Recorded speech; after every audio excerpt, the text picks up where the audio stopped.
மட்டக்களப்பு பொது நூலகம் திறந்து வைக்கப்பட்டமைக்கு இணையாக நூலகத்தின் உத்தியோகபூர்வ இணையதளமும் அங்கார்ப்பணம் செய்யப்பட்டது.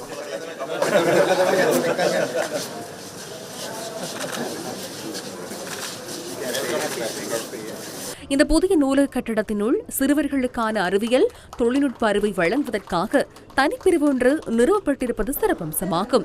இந்த நிகழ்வில் இலங்கை தமிழரசு கட்சியின் முன்னாள் பாராளுமன்ற உறுப்பினர் ஜனாதிபதி சட்டத்தரணி எம் ஏ சுமந்திரனுடன் பாராளுமன்ற உறுப்பினர்களான ராசமாணிக்கம் சாணக்கியன், ஸ்ரீலங்கா முஸ்லிம் காங்கிரசின் பாராளுமன்ற உறுப்பினர் MLAM இஸ்புல்லா உள்ளிட்டோர் கலந்து கொண்டிருந்தனர்.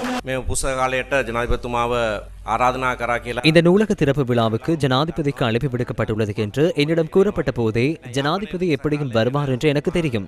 ஆம், யாழ்ப்பாண நூலகம் பற்றி நீங்கள் அடிக்கடி பேசுவீர்கள். அங்கு செல்லும் போது மக்கள் காலணிகளை கலற்றிவிட்டே உள்ளே செல்வார்கள் என்று கூறுவீர்கள். அண்மையில் கூட கம்பன் விழாவில் நீங்கள் அதனை குறிப்பிட்டிருந்தீர்கள். அது மாத்திரமல்ல, ஜனாதிபதி இங்கு வருகை தந்தமைக்காக நான் நன்றியை கூறிக்கொள்கின்றேன். அதற்கு அப்பால் அந்த நினைவு பலகையை திறந்து வைக்கும் நேரத்தில் அதனை திறந்து வைக்குமாறு எனக்கு அழைப்பு விடுத்தார்கள். அதற்கும் நான் நன்றியை கூறிக்கொள்கின்றேன். மீண்டும் ஒருமுறை போர் ஏற்படுவதற்கு இடமளிக்கப் போவதில்லை என்று நீங்கள் கூறினீர்கள். உங்களது அந்த உரையையும் நாங்கள் ஏற்றுக்கொள்கின்றோம். நாங்கள் இரு தரப்பினரும் இணைந்து அவ்வாறு கூறுவது ஒரு பெரிய விடயம்.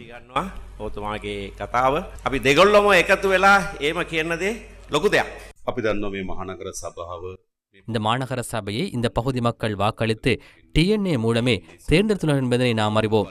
எனவே அவர்கள் அதிகாரத்திற்கும் ஒரு சபையின் இந்த கட்டடத்தை திறந்து வைப்பதற்கு எனக்கு அழைப்பு விடுத்தமையானது சிறப்பானது. அது குறித்து மீண்டும் ஒரு முறை நன்றியை தெரிவித்துக் கொள்கின்றேன். எமது மேயரினால் 3 பிரதான முன்மொழிவுகள் கையளிக்கப்பட்டன. அதில் பிரதான விடயமாக பார்த்தால் இந்த கட்டிடத்தின் எஞ்சிய பணிகளை நிறைவு செய்வதாகும்.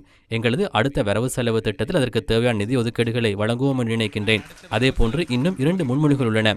அவற்றை நாம் தற்போது எமது தேசிய திட்டமிடல் திணைக்களத்துக்கு சமர்ப்பித்த பின்னரே அந்த முன்மொழிவுகளுக்கு அனுமதி பெற வேண்டும். நான் அதனை தேசிய திட்டமிடல் திணைக்களத்துக்கு சமர்ப்பித்து அவர்களின் அனுமதிக்குட்பட்டு இந்த 2 முன்மொழிகள் குறித்தும் கவனம் செலுத்துவேன்.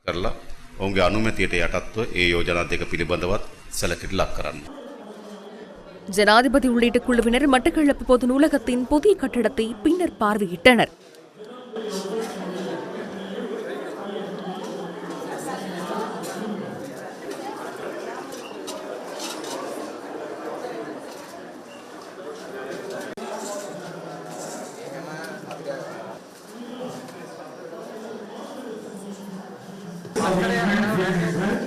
பொது நூலகம் வழிவகுக்கிறது. இந்த ரோடில் திறந்து வைக்கப்பட்டிருக்கிறது.